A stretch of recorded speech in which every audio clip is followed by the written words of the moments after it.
গত ম্যাচে আরসিবির এগেনস্টে সুনীল নারিন যে ব্যাটিংটা করেছিলেন সেটা কি তবে একটা ট্রেলার ছিল? আজকে কি তিনি পুরো ছবিটাই দেখিয়ে দিলেন?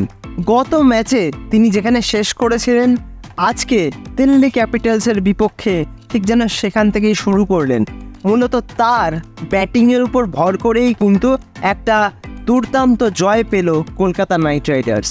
সুনীল নারিনের এই ব্যাটিংটাকে ব্যাটিং না বলে হয়তো তাণ্ডব নৃত্য বলাটাই সঠিক হবে।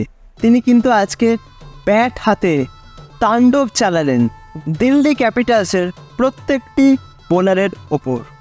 ৩৯ বলে ৮৫ রানের একটা বিধ্বংসী ইনিংস খেললেন তিনি, যেখানে ছিল ৭টা ৬ এবং ৭টা ৪।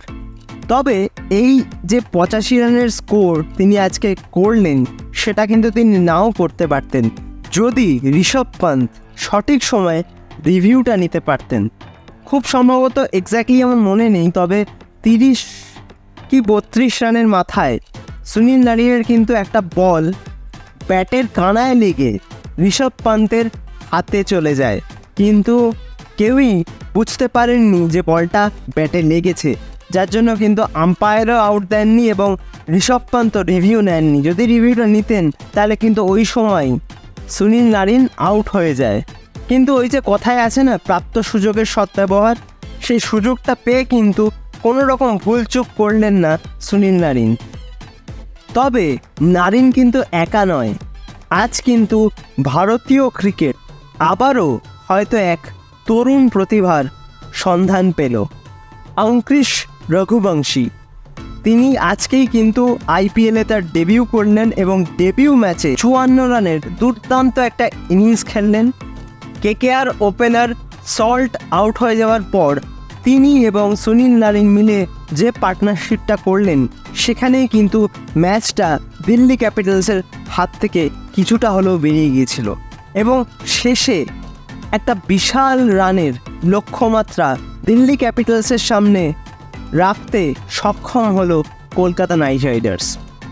টি-20 ক্রিকেট মানেই কিন্তু ৪-৬-এর বন্যা। টি-20 ক্রিকেট মানেই একটা এন্টারটেনমেন্ট। টি-20 ক্রিকেট মানেই উত্তেজনা। তবে আইপিএলের যে টপ স্কোর অর্থাৎ ২৭৭ রান, যেটা এই সিজনেই করেছে কিন্তু এসআরএইচ, সেই রেকর্ডটা কিন্তু আজকে আরেকটু হলেই ভেঙে যেত।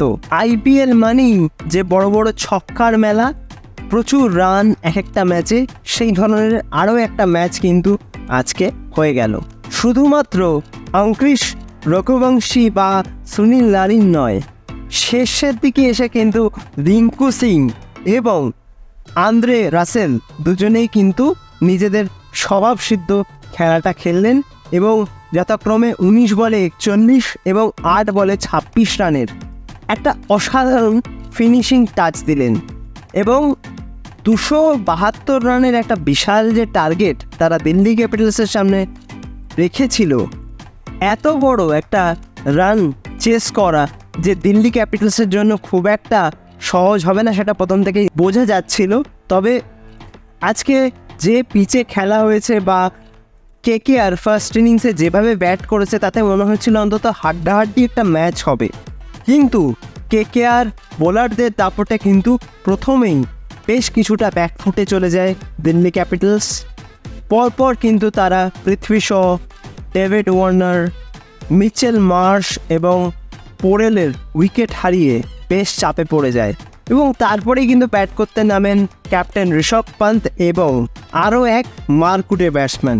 তবে ঋষভ পান্তের ইনিংসটা কিন্তু বেশ ভালো লেগেছে।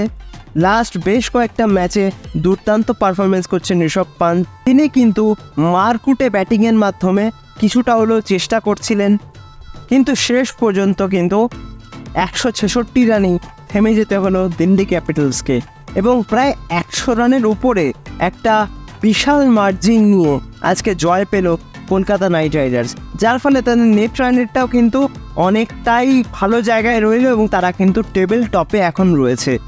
তো খুব ভালো একটা ম্যাচ গেল কেকেআরের জন্যে।